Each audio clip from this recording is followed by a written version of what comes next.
Hello and welcome to the Turn 4 podcast. If this is your first time listening, welcome. If you're a regular listener, welcome back.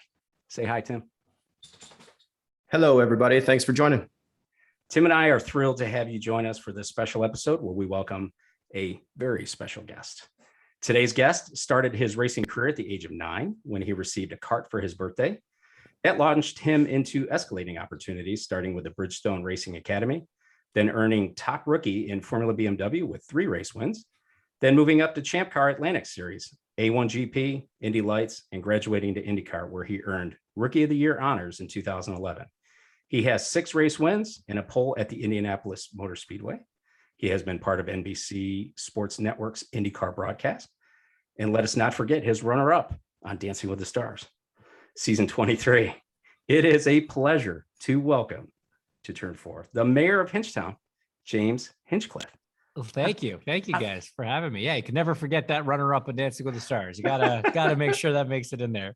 My daughter, well, it's funny. My daughter goes, should you say that? And I'm like, I'm sure he's a really good sport about it, because if I finish second in Dancing with the Stars, it'd be on everything. Are you kidding me? I just didn't want to go home first. Everything above that was a win. Totally. So not only were you on that, you were on Family Feud too, right? Celebrity Family Feud. We were, which we dominated. I want to just throw out there. Our IndyCar team it was me, Will, TK, Connor, and Elio. And we absolutely schooled the Victoria's Secret swimsuit models. That's what. So we during pre-production on this thing, we were saying, do we mention it? I don't really know. If you beat the swimsuit models, how does that feel? If you get lost by or beaten by the swimsuit models, how does that feel? Well, it's funny because like when it's it became very obvious like how insanely and like just really irrationally competitive we are as people, right? I mean, this is a game show for charity, and the other team literally didn't score another point. Like we wouldn't even let them score a single point. We were so savage. It was so unnecessary, but it's just, you get 5 competitive people on the same team. I don't know. That's what's going to happen. So yeah, it was for the kids. That's all that matters. I mean, if somebody got money, it was good. That's awesome. Yeah. And I was going to say that you guys are all super hyper competitive, right? Because you're all drivers in the series. So to be on a game show where you're competing against anybody, whoever it is, it doesn't really matter. You guys are going to be all out. Yeah, didn't matter. Right. Hey, so what have you been up to since the season ended? What does that look like for you? It's interesting because I'm sort of in between contracts. I've had a little bit of a quieter, last couple months than normal when you're in the middle of a contract cycle. When you're in the middle of a contract, a lot of your sponsorship kind of commitments, appearances, things like that, they get pretty heavily weighted to the off season just because you're so busy during race season. So anything that you can't get done around a race weekend and market, they kind of put it into October and November. But good and bad, I guess. I didn't have to do that this year. Go, yeah. So yeah, a lot of phone calls and sorting stuff out for next year, still training every day and keeping on top of it. My wife, Becky, she's an actress and she's actually been filming a couple movies. So I was able to, and she normally historically is always sort of filmed during the race season. So I've never been able to go visit her, but I was able to get away and go back to Canada for a week and kind of visit her on set of one of her films, which was kind of cool. So yeah, been having a nice time. That's good. You were up in Canada for Thanksgiving, right? Canadian Thanksgiving, yes, which despite Rossi's protests is legitimate and it's a real thing. And it's just as good, if not better, because of the timing than American Thanksgiving. I will say American Thanksgiving, the event, you guys blow it up a lot more than Canadians do. It's a much bigger thing. Where are you guys based? Are you based in Indy? So we're in the Metro Detroit area. Oh, okay. I'm south of the city and Tim's north of the city. Okay, so I don't know how they do it in Michigan, but in my time here in Indiana, I've noticed that they do things kind of opposite from Canadians in the sense that Thanksgiving is like the big blowout holiday with all the aunts, uncles, grandparents, whatever. And then Christmas is kind of more intimate, immediate family, whatever. For us, it's the opposite. Thanksgiving is just going to be your immediate family, but Christmas is the grandparents, the uncles, the cousins, the whole bit. So it's kind of funny to get to experience both. And I double dip. I do Canadian Thanksgiving and stay here and do American Thanksgiving, and it's kind of fun. That's awesome. And you have a Bernedoodle? I do. I have a Bernedoodle and I have a cockapoo. And my Bernedoodle is sleeping behind me, and my cockapoo stares out the window at nature, waiting for a squirrel to bark at. Yeah, my golden doodle, who hasn't been in this office all day today, just decided to pop in and see what was going on, and then I think he left. He wasn't excited, so it's a little less. Rossi's got a golden doodle. There, I love him. I love him to pieces. 4 years old. He's my baby boy. So yeah, great dog. My kids are grown up, so right. This is what you got.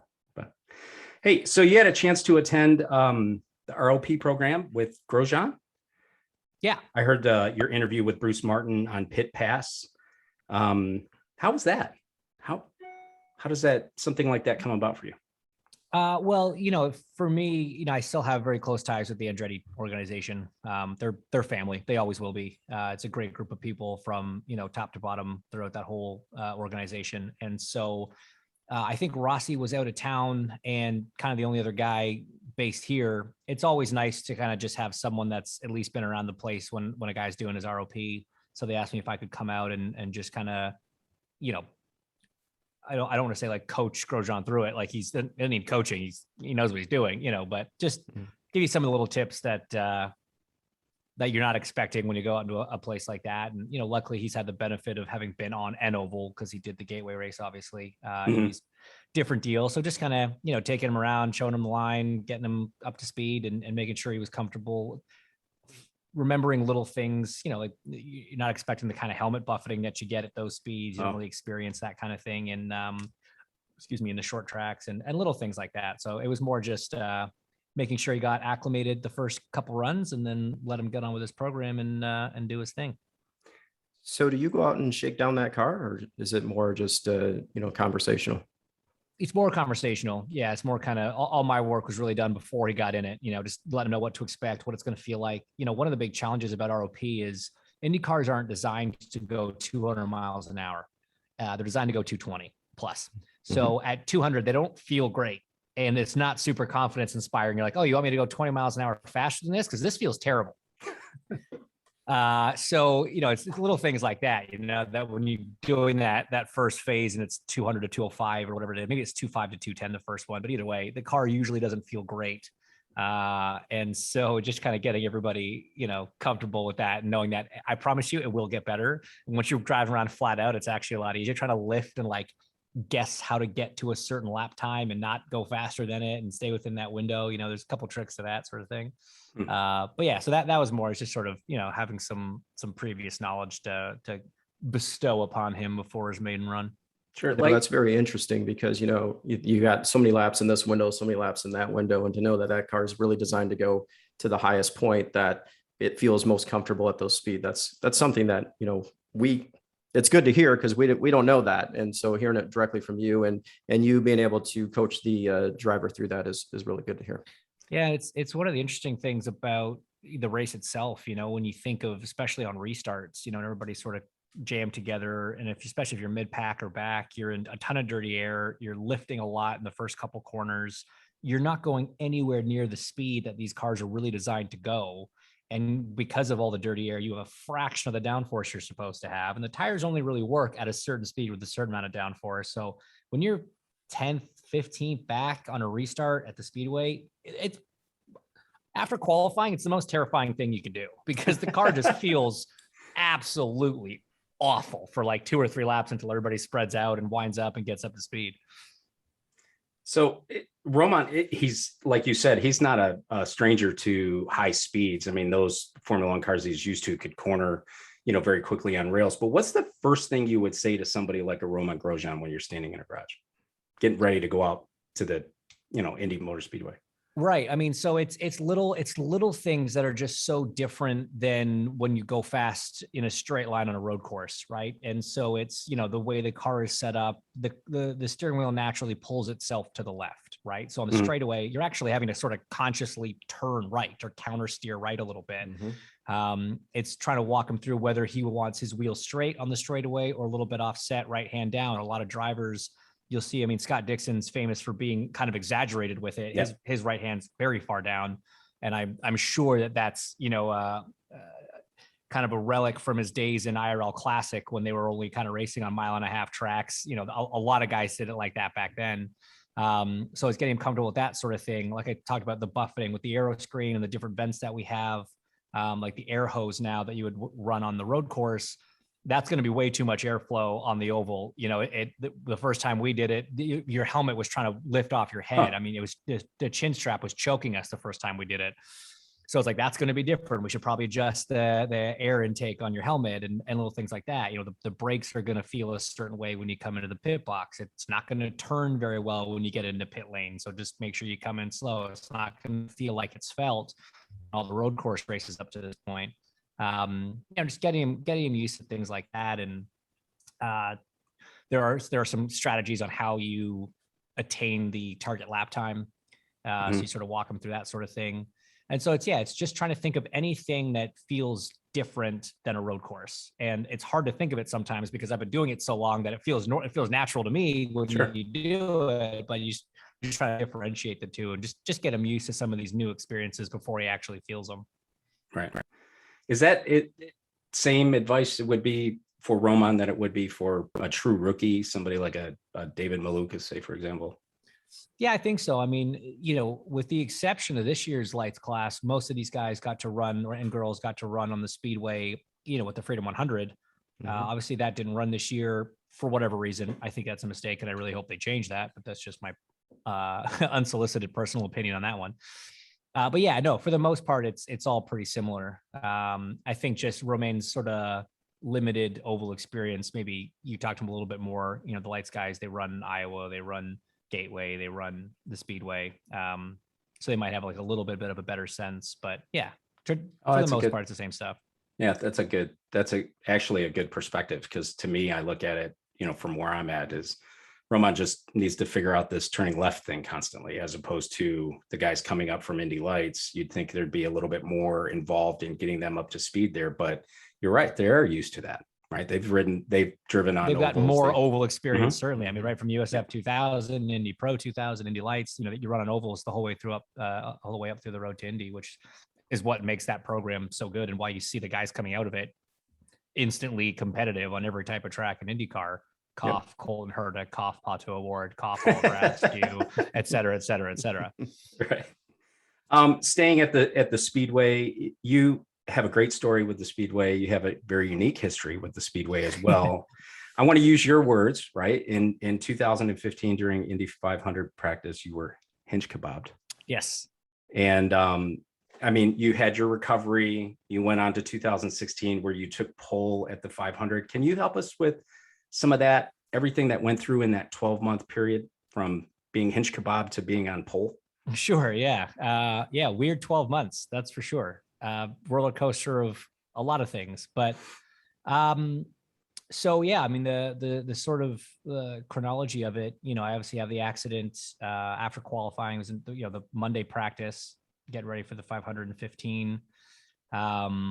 Very lucky, very fortunate to survive that one, frankly. Very freak accident, not only in what caused the accident itself, but then what ultimately caused, you know, the injuries that were so severe, all very unique. So cannot say enough about the safety team, about the doctors at Methodist and everybody that got me back together. The getting back together was a little bit of a process, certainly. It was, 4 months in and out of hospital, in and out of rehab. But it was 4 months later, the season had sort of just ended, or I think maybe it was just before the season ended, but I wasn't race fit yet, but they got me back in a car to test, which was awesome. And then yeah, it was all just kind of, get back on the horse sort of thing, right? I mean, there was no apprehension about getting back into the race car. There was no additional fear or concern getting back into the race car. So for me, when we got back to Indy the next May, there was a lot of talk about like, oh, what's it going to be like for him first time back? And as well as like two side stories. First of all, I had already to me, it was so far in the past at that point, right? I mean, I'd already been back in a race car. We'd already gone back racing. I'd already been back on an oval. I'd already crashed on another oval because I had a testing crash at Phoenix. So there really wasn't anything left to experience. Like it was all done. Like it didn't matter to me. But we had, it's funny, there was a test in April at the Speedway, and we were testing a new component on the car, a new aero piece for the series that dramatically changed the cars, and it was terrifying to drive. The thing actually felt like it was trying to kill you. And I think we did. I don't think we finished the test day. Like I think everybody bailed early because it was so bad. But like in me in particular, I didn't do a single lap flat out around that place.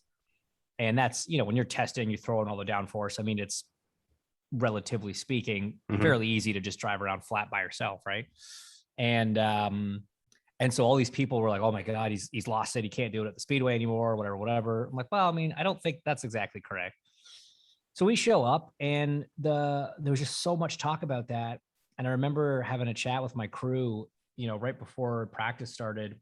And I was like, man, everybody's just talking about last year. Everybody's just talking about the crash. I've been talking about it for 12 months. Yeah. I am absolutely over it at this point.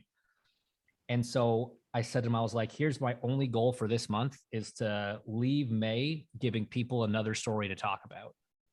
And there was something in it, man. It just, the whole group was so motivated. The guys did such a great job building that car. We were decent through practice, but it wasn't until, you know, that first run on first qualifying day where we ended up P1, that we thought we had no idea we were that. We thought we were top 10 pace, but we had no idea we were kind of fighting for pole. And then, you know, comes pole shootout on Sunday, and Joseph's laps were very impressive. The Chevys that year had a tendency to have like a monster first lap, but they would suffer from the heat soak a little worse, and they would certainly deteriorate over the run. But his first lap was just so big, it was going to pump the average up something crazy. And, you know, we got to go last on the back of being first the day before. And I remember, like, I knew what his average was, and I was like doing the math in my head. You know, my first lap was kind of only a little bit quicker than what his average was. And obviously you usually slow down a little bit. So I thought, all right, well, we're nowhere near his first lap. So we'll be front row. It should be pretty good. And then my second lap was actually a tenth of a mile an hour quicker. I'm like, oh, all right. That average just went up a little bit. That's not bad. And then the third lap was kind of around the same. And I thought, holy crap, like we're actually in the ballpark here. If we can keep this thing consistent, this might work.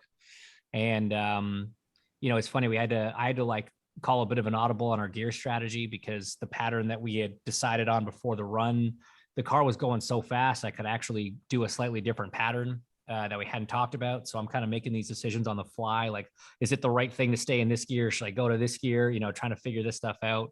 And yeah, crossed the line, and I was trying to do the math in my head when I saw the last time.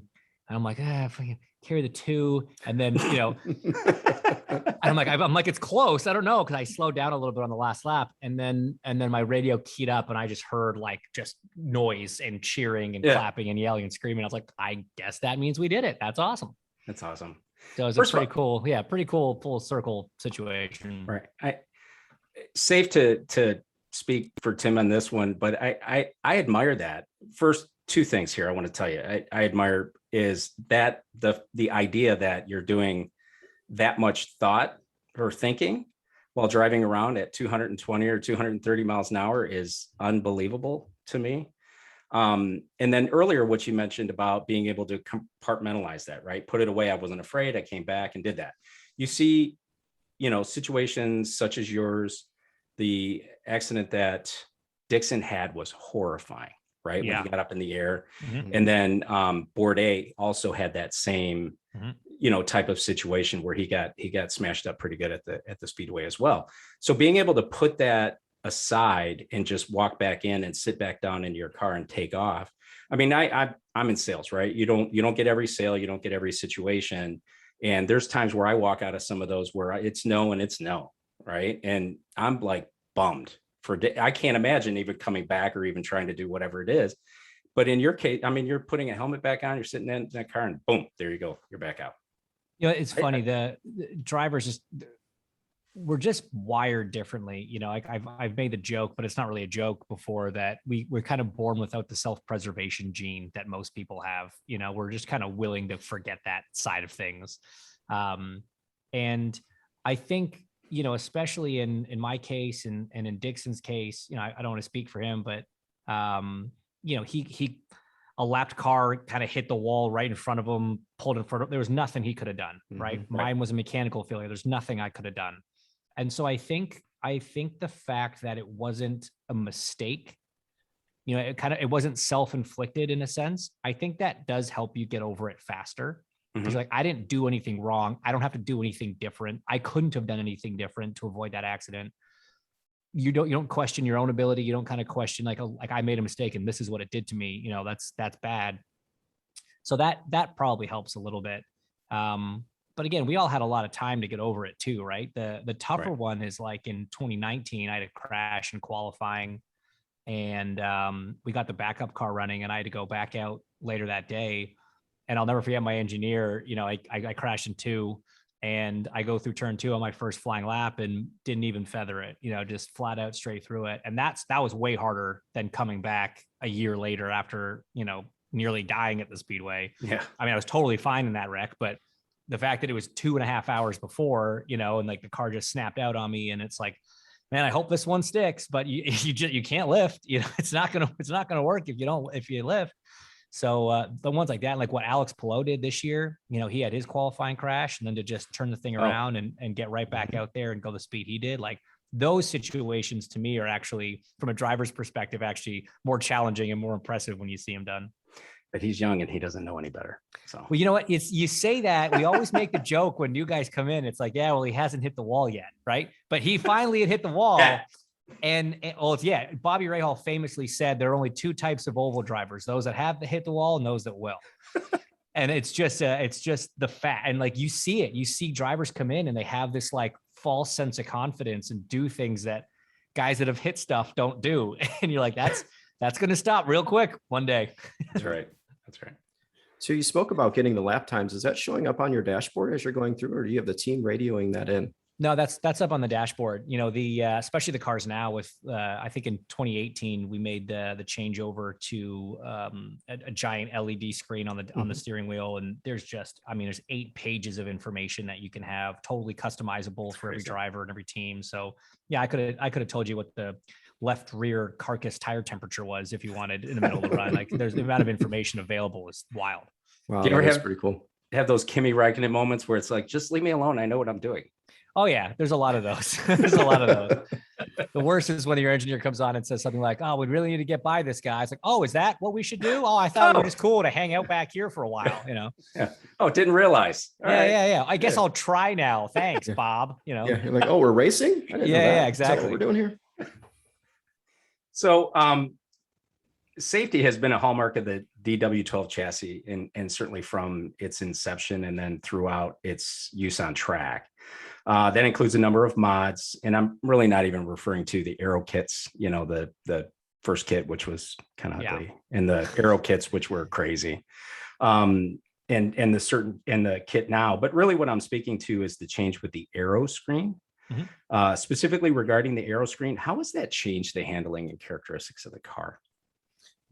You know what? It's changed it quite a bit. If I'm being brutally honest, you've added a significant amount of weight in a very inconvenient place on the car from a engineering standpoint. Just being very high up changes the center of gravity, which affects the handling quite a bit. And one of the big challenges that you have as a group, right, is you've got a chassis, and you have teams, you have the series, and then you have Firestone, you have the tire manufacturer. And every change that is made to the car is going to have an effect, positive or adverse, on the tires. And I still, to this day, I don't understand how the people at Firestone or any racing tire manufacturer does it. It's the most like black magic, like black art part of motorsports that we still don't really understand, I think. Sure. Yeah. And so it's a huge challenge whenever a change is made. This was a very significant change. We don't do a lot of testing in general, just per the rule book. We're not allowed to do a lot. Obviously, with the change in the air screen, they were given extra days to go figure stuff out. But yeah, I mean, first crack at it, a lot of these tracks, I don't think it was figured out perfectly. And so as a result, the driving style, the setups changed certainly, but the driving style I think changed quite a bit. You're just not able to with more weight, especially mass up high. Your cornering speeds are going to come down if the tire stays relatively the same, which it did. And so where you got the lap time out of it, it changed a bit. And it was really interesting to watch because 2020, I kind of don't count as much because there were so many variables there. And it was just such a weird year. But if you look at this year, you look at who was quick consistently and who had a little bit of a hot and cold season by their standards, it seemed like the longer you'd been in the series, almost the more you struggled with making this thing work. The Patos and the Coltons and the Arenases who didn't have a lot of experience with the old car kind of got on top of it. But, Dixon got beat by his teammate for the first time since 2011. Like Rossi didn't have the year that he normally has. Will didn't have the year that he normally has. Ryan struggled in certain ways. I struggled in certain ways. But like I said, the young kids that didn't have to unlearn how they were driving the car and getting the time out of the car beforehand seem to just kind of be able to get in and do it a little bit easier. So I think it has sort of brought a bit of a turning point in terms of, the dynamic of the car and the driving style required to get the lap time out of it. And it's all going to change again in 23 when we get the new engines, and it's another big chunk of weight that they're adding to the car. So it's going to be interesting to kind of see how it develops over the next 2 seasons. Yeah, that's interesting because, Joseph Newgarden spoke about that recently, where he talked about the engine updates that are coming in 23, and that is going to come with a expected weight increase. So you already have, 50 rough pounds with the aero screen, maybe another 100 pounds with the new engine, 100 plus. Yeah. Yeah. 100 plus. Is that something that teams can start to do like development on now in anticipation of that? Or is that really just something you got to do once it's installed? So yes and no. I mean, as soon as all the specs are done on the new components, you can use mathematics to figure out what the weight distribution is going to be, where that weight is, how much weight it's going to be, where it sits on the car. And then the team can start running simulation programs. Every team has, pretty advanced simulation software. It's not perfect. It's never going to be as good as, testing out on the track, certainly. But I think the goal, they've obviously done that initial test that Joseph was at. And it's going to be very interesting to see sort of who gets on top of that the quickest. When the car, finally does hit the track and gets into the team's hands. Because that's going to be as big a change as we've had since the DW12 came in. For as many big changes as we've had with aero kits and all sorts of stuff. Yeah. The aero screen from a handling standpoint and from managing the car and figuring the car out, this is going to be by far the biggest change. Right. Would you anticipate IndyCar doing anything to mitigate some of that weight? Until we get a new chassis, you can't. Yeah, there's not much to do there, right? There's one element you could make the bell housing out of a different material, significantly more expensive. That'll save you about 10 pounds, which on 110, 120 pound gain, is it worth the money for the teams? Probably not. So my guess is it'll stay fairly consistent baseline. We're going to add whatever weight comes. But hopefully in the not too distant future, a new chassis comes along with a lot of these updates that we've had to sort of retrofit to this car, integrated into the original design, which will save a ton of weight. Right. We still have Honda and Chevrolet, but does the new engine package, do you think, just your opinion, does that lend itself to enticing other OEMs to come into the series? Is that relevant technology? I think the hybrid element is a big thing. I think a lot of manufacturers, have shown some interest in coming into IndyCar. But everybody had sort of heard the rumblings that some sort of hybrid system was going to be coming. And I think they wanted to wait until then because it just sort of makes more sense from, relevant standpoint when you look at where the road car industry is going. I think that we might get a third in time for 23 to come in, fresh with everybody else. another play for manufacturers is they let the first year can have teething problems, right? So you kind of let the first year of competition happen. You sort of are already prepping in the background and try to learn from some of the lessons that are a little more public, and maybe come in 24. But we'll see. I'd love to see another 2 manufacturers come in. I think that means the sport's healthy and it just makes it better. And what about the chassis side of that? You got the one chassis. Do you think there's room to expand to a second chassis, or how does that, do you know any inner workings on that? I'm just curious from your perspective. Yeah, I mean, obviously back in the day, it was, that was par for the course, right? Yeah, But right. all the talk's been about engine manufacturers. I haven't heard any chatter about Yeah. wanting to mix up the manufacturer of the chassis. And I think one of the things that makes IndyCar so good from an entertainment standpoint, a sporting standpoint, is that we're all given roughly the same equipment. And so it does come down to team prep and execution and driver ability, and the more you start getting away from I hate to use the spec car series, like that sounds like a naughty word, it sounds like an icky word when you're talking top level motorsports. But man, it makes the product good. And that's what we're here for. So I haven't heard anything about it. Frankly, I don't know if I would endorse it. I mean, it's always great having more technology, more money, more things being spent in the sport, but that's one area where if you start having a big differentiation between the cars, it wouldn't be as much fun. Yeah, and I think we saw that with the series back in the day, right? Like you had mentioned, there was different manufacturers of chassis, and then there was a big gaps in, the person winning and the person in second, and all the way through the field, and even on qualification. So I think having that single chassis, it does bring everybody together. They're on the same vehicle, if you will, and then just fighting it out on skill. Yeah, exactly. I think that's the biggest difference between us and Formula One, and there are very few people that would argue Formula One puts on a better show from an on-track product standpoint than IndyCar. And a large part of it is that. I mean, yeah, back in the day, you had races at the Speedway where the leader was 2 laps ahead of second place, and that was cool because back then people's mentality was, look how much there'd be, look how the domination, look how great a package they brought to the Speedway. But now if that happened, I mean, people's tastes have certainly evolved over the last 40 years. And now if you had a guy leading by 2 laps, I mean, people would walk out of the stands. Yeah, 94 is the first one that comes to mind with that, right? I mean, that was Emerson Fittipaldi was coming up to lap his teammate in second place. Yeah. When all that went down. But that was the day of IndyCar racing where it was about the spend, right? It was, I mean, and spending will develop that technology and develop that increase in those advantages and things that you come across.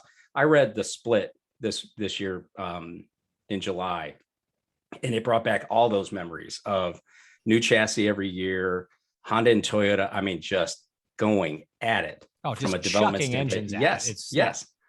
And being at Michigan Speedway, and I know Tim was there too, being at Michigan Speedway and listening to how loud those cars were. And then just how insanely fast they were. I mean, it was totally on the limit, but it was unlimited spending. Right. However they managed to do it, they were just spending crazy amounts of money at that thing.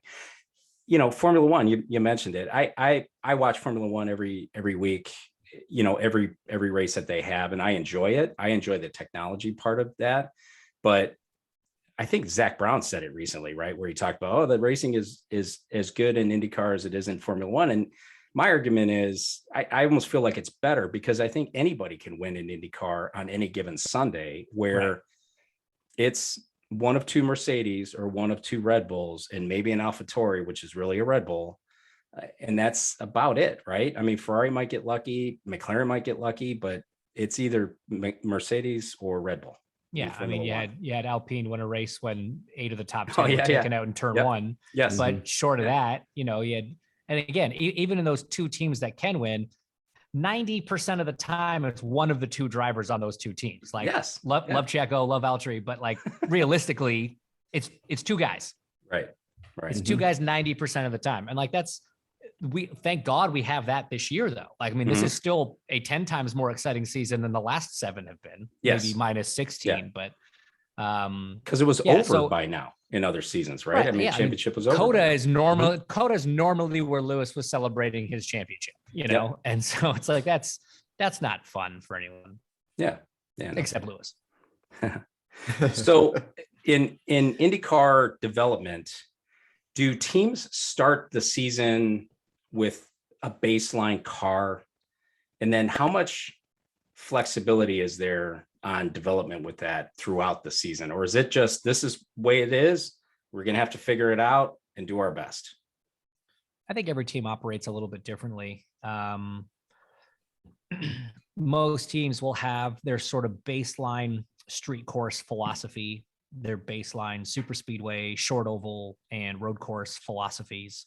The road courses deviate a little bit more just because they're like the difference between a Road America and a Barber is quite big.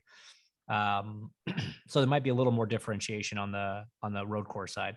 But yeah, your street course setup is pretty close. You know, you're adjusting ride heights and maybe a couple 100 pounds of spring for a Friday first practice compared to the different street course tracks. So the funny thing is sometimes you'll have a setup that killed it at a track one year and you'll go back the next year with the same setup and it'll just be garbage. Sometimes you luck out and the car that you rolled off the track in a competitive state one year will roll off the truck and be perfectly competitive, and you'll have a weekend where you're messing with, 100 thou a toe or 50 pounds of rear spring. Like those are the best weekends. Those are the best weekends. When the biggest change you make is 100 pounds of front spring, like that's the greatest weekend you could have in IndyCar. It just means, you did your homework and you rolled off with a strong package. So, but yes, sometimes, like I said, it doesn't work and you have to just throw the kitchen sink at it to try and develop it over weekend. sure. So can we just take a minute? I want to talk about Nashville a little bit. Obviously, it was your best result of the season, but obviously a street course, new course.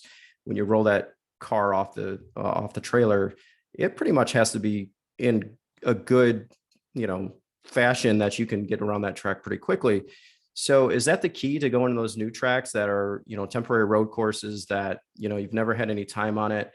And then I'm wondering, so that's the first part of the question. The second part is when you look at the track as a whole and how the race went, and then, what plans are for next year and things of that sort. Do you guys give driver input on what changes should be made to that track? And how does the organization, IndyCar, take to that? And are there like formal meetings that you guys go into to say, hey, this could be better, we could tweak this? And obviously with the organizer as well. Yeah, so great questions. When you go to a place like Nashville, again, you will have done a lot of simulation work, right? So the teams will have been given a rough scan of the racetrack, a laser scan to show, corner radii and surface roughness, surface changes, things like that. They'll build a simulation for the software to just work on different setups. Then we also build a track model for what's called the DIL, the driver in loop simulator, which is, the big simulator that we actually drive. And you'll go pound around on that and you'll try to make some setup adjustments and things like that. But again, as I said, all those simulation softwares they're amazing, but they're fallible. They're very fallible. Sure. And so the best thing in a situation like Nashville is you show up with the best street course car that you've ever had, or at least maybe had that season. Right. Luckily, in our case, street courses were our bread and butter this year. That was where as a team, we were by far the most competitive across the board. And so we were like, all right, this is our general street course package. Maybe make some adjustments for ride heights because we knew it was going to be a bumpy track.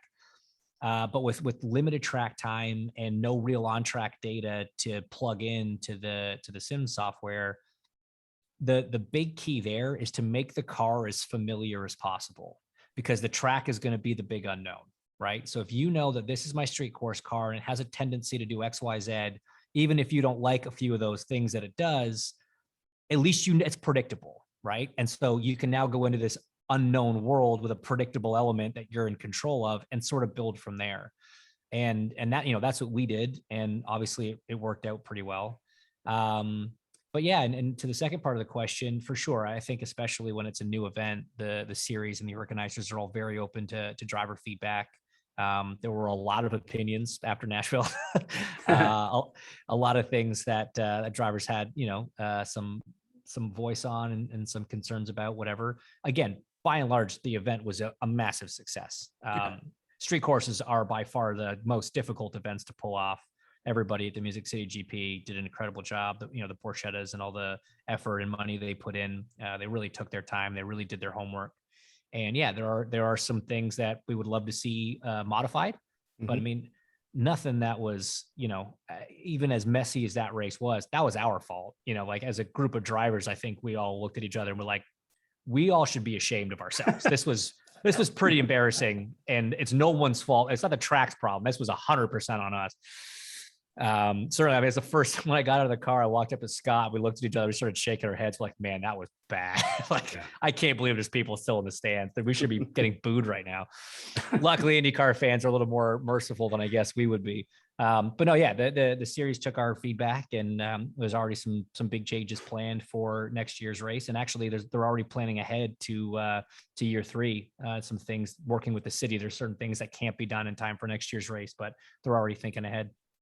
I was there recently for work, and I asked people that I talked to, at restaurants, and then, customers that we were meeting with, about how they liked having the race in the city. And everybody was very, very positive about it. It's funny, before you dialed in, Tim and I were talking about Baltimore, because I like visiting the city of Baltimore.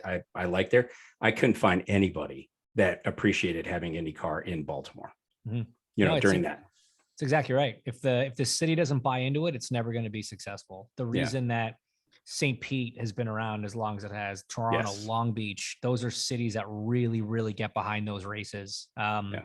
Detroit is kind of on the fence. You don't feel the same support that you do from a St. Pete. Detroit's got a lot of other stuff going on, so I get it. It's not as big an event as it is when you shut down half of downtown for the race in St. Pete or Long Beach. Right. So speaking of Detroit, Tim and I are completely opposite in how we anticipate, or our outlook on changing the Detroit Grand Prix. To me, when the Grand Prix went to Belle Isle, I thought that was the best thing for that. It was, to me, a better venue. It was a nicer place to be. The seating and the visibility and everything else. The track's certainly better, because I ride a bicycle on those city streets in Detroit. You want to talk bumpy? We're going to get bumpy again. If you think Belle Isle is bumpy, guess what? It's going to be bumpier. So I wish it would stay, but we'll see what it looks like. I mean, Roger Penske's certainly a much smarter guy than I am, and those people that work there. So I'll take their word for it for now. And I really like the move back downtown. I think it's a great place to be. I think it helps support the businesses that are down there. When you're on the island, you're on the island, right? There's nobody from the local business perspective, you're not really supporting them. So I think it's a great move for the series. Again, it's going to be bumpy, but I don't think it's going to be any bumpier than Nashville is, right? I think it's still the same bumpy street course that you're going to get there. And the track layout has had some criticism, but I think at the end of the day, there will be modifications over time and they'll make it work. Yeah. I mean, the layout one's interesting, right? Because a layout on a piece of paper can be judged 100 different ways. I've already judged it 100 right. There you go. But it does not matter a lick until you get out there and start driving. If the racing is good on a boring looking layout, no one's going to care. Right. And so that's all that matters. And that one we won't know until the race. I will say it is tragic to lose some of the corners from the Belle Isle circuit, because for a street track, it had some of the most unique street course corners. I mean, 1-2 there is unlike anything. I mean, there's not even a lot of road courses that have a combo quite like that. 12, 13, 11, 12, 12, 13, 10, 11, 12 coming onto the front straight there. Very interesting, very unique little section there. So there are some cool elements of that track that I'll miss. But yeah, I mean, we'll see. Like you say, Roger's smarter than all of us combined. So yeah, it's a good point. Belle Isle's closer to the Tim Hortons too, by the way. Which, I mean, I will say, staying on the bus on the island, I didn't get it unless one of my crew guys brought it, and I didn't get it. It was very upsetting. That's awesome. I do ride a bike in the city pretty regularly, and there's still a lot of rubber down on Belle Isle. You can still see it there. So back to street course setups. We were talking about that, and you had mentioned there's a general street course package. I'm just simplifying this. So in the situation at Andretti Autosport, where they have 4 drivers, and then you have the Shank situation where they're supporting up to 1 or 2 more cars from an engineering standpoint. Is that general street course package like just plugged into everybody and then you have 6 different flavors of it? Yeah, kind of. I think for the most part, it gets a little messier when you start including the shank cars, but for the most part, and sometimes still including that program. For the most part, how it would work is there was kind of a general philosophy, which is based on. I don't think I'm giving away too much here, but like and every team has their own philosophy. Like, Andretti Autosport will have their street course philosophy, and Penske will have a very different street course philosophy, and Ganassi will have a very different street course philosophy. It really comes down to like, are you trying to turn the car aerodynamically with a lot of front wing, but mechanically really secure the back of the car? Are you trying to run less front wing and be a little lighter on aero, but really make the car free mechanically, stiff front springs, open diff, high roll center in the rear, things like that. So that there are kind of different ways to achieve a balance in the car. So going to a Nashville or a Long Beach or whatever, we would every engineer would have the basics, right? Those big ticket items that you really don't want to change on a race weekend if you don't have to. And then you might know, right? You might know from experience that one driver always ends up running one step higher on front roll center, or one driver always tends to have a little less rear toe. So you'll take your start setup and you'll cheat little things to your driver's preference, because you're 9 times out of 10, you end up there anyway. So let's save a run, because you get so little practice time on a race weekend. If there's a 90% chance we're going to end up there, we'll start on that little thing and kind of develop from there.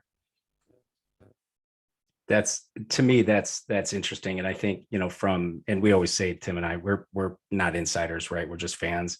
And I think that's part of the fan perspective, that you don't think about these nuances that really go into your car versus your teammate, teammate 1, teammate 2, whatever it is, and how teams have to put those, on track in a very short course, really, if you think about it, short course of time. Yeah. So I'm going to shift gears here a little bit, talk a little bit about F1. I want to ask you this. So Pato Award essentially said that all drivers aspire to F1. Do you agree with that? I don't agree with it in as blanket a statement as he said it. I think all That's drivers, given the right opportunity, would certainly entertain going to F1. And honestly, the whole thing with Colton and Andretti recently was the perfect example, because Colton and I were kind of similar in this sense. I grew up in North America. I fell in love with IndyCar because of the race in Toronto. I went to the first one when I was 18 months old. My heroes were Michael and Mario and Greg Moore and Jacques Villeneuve and all these guys that raced Indy cars. And that was always my aspiration. And it never really occurred to me. I was always a fan of F1. I'm still a fan of F1. I think they're incredible. But then especially once I got to IndyCar, I had one opportunity to go run over in Europe. After my first season of Formula BMW was willing to help fund me to go race over in Europe and try that route. And I kind of, for a bunch of different reasons, my family and I decided that wasn't the right move. And I remember I finally got to IndyCar and was having a good time and having some success, whatever. And then I would look at these guys that I raced against, mainly in A1GP, right? Because I got to race against a bunch of Europeans in that series. And a couple of those guys made it to F1 or F1-ish, And the one that always stood out to me was Nico Hulkenberg. That guy was talented on another spectrum. He was such a talented driver. And in F1, the situation never kind of worked out for him. And he did 10 years or whatever, never had a single podium, And I remember thinking about some of these guys that I know are just so good. They're such good drivers and we're all so competitive. We all do this to win races. I remember thinking how does a driver in that scenario motivate himself to get up every Sunday when he knows that 12th is a win? Right. I just don't get it. As a competitor, I don't get it. And I get it. You go and you do that for a year or two and hope that you then get picked up by one. But what if that, I don't know, being in a series that gives it, a much more equal shot to every team and every driver was just so much more appealing to me. That said, yeah, if Red Bull called me up at one point in my career, would I have taken a stab at? Yeah, 100%, absolutely. Yeah. But was I going to give up everything that I'd done to go kick and scream over there and try and scrap my way into a back of the grid team? Not in a million years. So No way.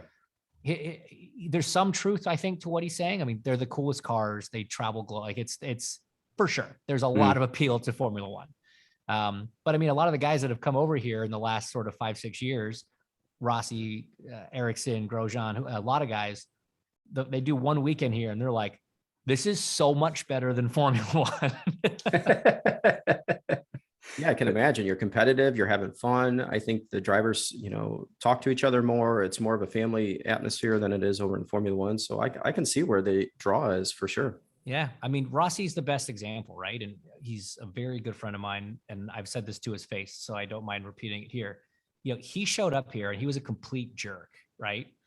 He had such a chip on his shoulder. He was like, IndyCar is a raging inconvenience, but it's a necessary evil for a year while I sort out my Formula One plans, and I can't wait to be rid of you.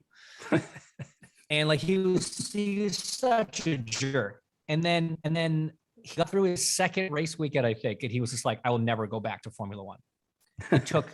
It took 1.5 weeks. And he was like, I don't know why I ever did that. This is an American kid, right? He could have been in IndyCar for 4 years already at that point if he had stayed. And I don't think he regrets what he did, because obviously he learned his craft, and, the European development system is very competitive. And if you make it to F2, and he made it to Formula One, you obviously learn a lot and you develop very well. But yeah, I mean, he absolutely loathed his time over there, other than the fact that he was driving a really cool car. The rest of it kind of sucked. For any driver that aspires to, IndyCar or Formula One, what kind of advice do you give him? Somebody starting out in karting or whatever it is, what do you tell them? Buy golf clubs. Look elsewhere.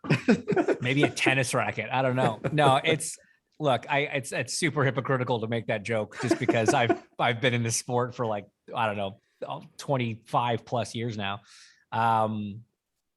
Honestly, it's persistence. The sport is not fair. The sport is not, it's not smart. It's its own worst enemy. It's all these terrible things, but man, it's so cool. And it's so much fun. But the key is honestly just not giving up. Because in other sports, if you're good and you play at a certain level at a certain time, you will be moved up to the next level. That's just how it goes. In racing, that's not the case. And not losing motivation when you've had an opportunity that you performed to a point where you should move up, but you don't move up for whatever reason. Financing, the seats aren't available. There's only 20 seats in Formula One, 24 or 5 in IndyCar. You just can't give up. It's the drivers that get those opportunities are the ones that just didn't stop pounding on the door, and some guys had a really easy path, some guys didn't have to do that.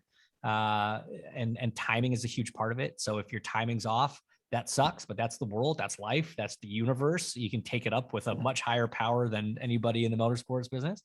But you just can't give up. It's all about persistence. I am coming to the end here. I just have a few random questions for you. Sure. So Tim tells me I'm not allowed to ask you who your favorite Muppet is. My favorite Muppet? Yeah. Kermit? Is he a Muppet? That. Come on, man.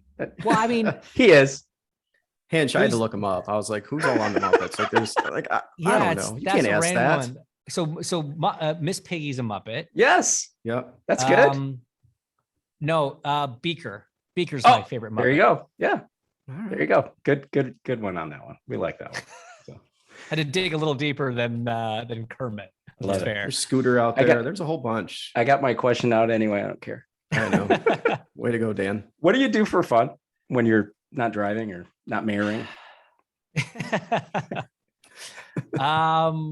You know what? I'm a pretty simple guy, man. I enjoy, my wife and I we love being outside. We love watching movies. We have our 2 dogs.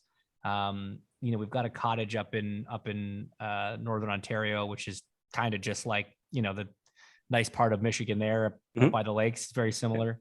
Not saying Detroit's not nice. You know what I mean by that. Yep. Scuba diving is a big hobby of mine. It's kind of my other big passion outside of motorsports. So any opportunity I get to get away and get in the water, I love doing that. But yeah, it's hanging with friends and just kind of enjoying life, man. I've been really lucky to have had the existence that I've had on this planet. So I just try to enjoy all the downtime I get. For sure. Do you collect guitars? Is that right? I have a few. Yeah. Do you play? I used to. Okay. So here's the thing. When you're an Indy Lights driver, right, you have a lot of free time. You have almost no responsibilities except going to the gym and then 10 weekends a year going to racetracks. Other than that, you've pretty much nothing to do. So when I was in Lights, I taught myself how to play guitar. And so then I started buying a couple, and the more employed I got, the less time I had, and the more the guitars stayed in their cases. So one day I will start pulling them back out and teaching myself again. I love it. I think it's an awesome instrument. I have a lot of guitar heroes, but I don't play very well at the moment. Have you talked to Colton about getting on his band? No, those guys are too talented for me. All right. So you know what? You mentioned working out and going to the gym and things. What's that workout regimen like? What's your focus? It's everything. Yes. It's the most involved sort of program. It really depends on the time of year. That might sound a bit silly, but the off season, there's a lot of time spent trying to gain muscle mass. When we're traveling on the road during the season, you don't get to train quite as much. And you certainly don't have access to gyms all the time. So we really try to bulk up over the winter, anticipating a little bit of muscle loss over the season. A lot of cardio work. These races are 2 to 4 hours long, and your heart rate's up at $160 to $180 the whole time. So a lot of cardio work. We integrate a lot of reaction training. Eye work, working with near far quickness, adjusting focus in your eye, peripheral vision exercises, things like that.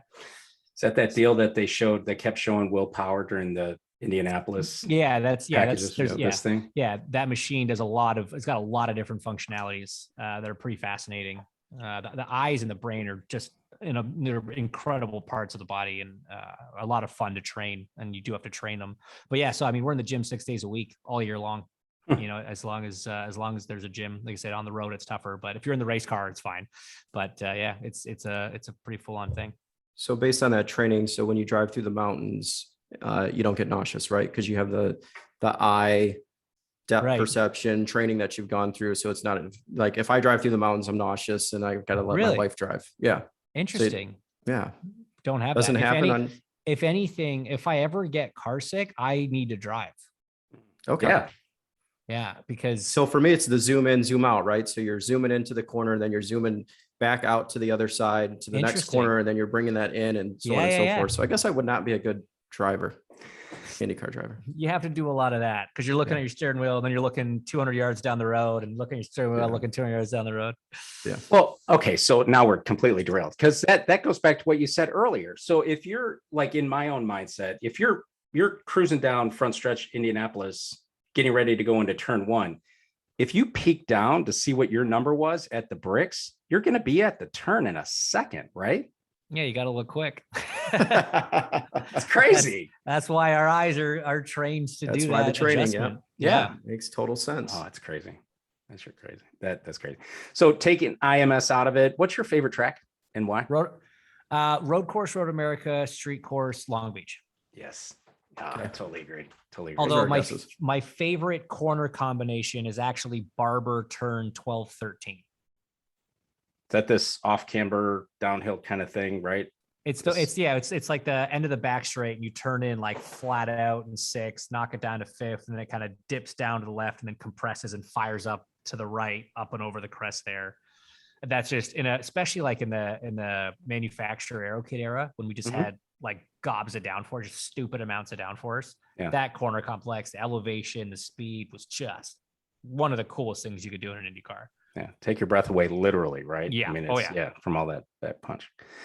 Road America, I would give anything to drive a reasonably capable streetcar on Road America. That's always my and any game on PlayStation or whatever it is, that's the one track I'm always interested in going They don't after. build them like that anymore. Right. What's your favorite race win? I think it's always going to be the first one, man. Like, unless I win Toronto or Indy, that first one is just so special. It's just a culmination of, 20 years of your life, 15 years of your life, I guess, at that point, whatever. It justified all the stuff that you put yourself through and you put your family through and all the sacrifices and all the BS and just everything, just to prove that you just make it there, that you won at that level. It was one of the most just validating moments, and my parents were there and we got to share that moment together. And that one will always be extra special. That's true. So that is St. Pete 2013. Yes, sir. All right. That's tremendous. What's the one that got away? The race win that got away? Well, the obvious answer is Texas 2016, right? Closest finish in Texas history, 8/1000th, lost to Graham Rahal there. 1 lap longer or 1 lap shorter, and I would have won that race. It's just the way it all played out on that last lap. But Aero kit era. Kit car, right? Yeah. And you know what? The Aero kit's not the reason he won, because the only reason he won is he physically bump drafted me when we got the white flag on the front straight. He hit my rear bumper. And he sent me so far forward that he was able to clear TK and get the run that I had been very consciously stopping either of them from getting. I was quite literally trying to drive all 3 cars and putting my car where I knew that they would have to put their cars where I wanted them to put it, not where they wanted to put it. And then he hit me and it threw everything off for 1 lap. And it was just the 1 lap, but I'm not bitter. There you go with all that thinking again while driving 220 miles an hour. What's wrong with you? Oh, dude, that one was 220 mile an hour chess, millimeters apart. That restart, those 10 laps, I still watch that clip on YouTube sometimes because it's just the most insane thing I have ever done. That's awesome. Hey, anything you want to break? Breaking news for 2022, or we're gonna just stand by? Got to stand by for the moment, unfortunately. Sorry about that. Yeah, we totally understand, but we couldn't let you expected go with that. that. Yeah, it's totally understandable. Yeah. Hey, that wraps up this episode of the Turn 4 podcast. We can't thank you, James, enough for coming on and being part of the show. We've really enjoyed this conversation. We look forward to seeing you next season, wherever and however that may be. And of course, if you want to, use this platform to announce your plans, we will more than be happy to have you back whenever it is. I'll send you a note. Yeah. Yeah. So be sure to be looking, listeners out there, to be looking for the Turn 4 podcast on a regular cadence every 2 weeks. And until next time, thanks everybody. Thanks, James. Thanks very much, Dan. Thanks, Tim. Appreciate it, guys. Yeah.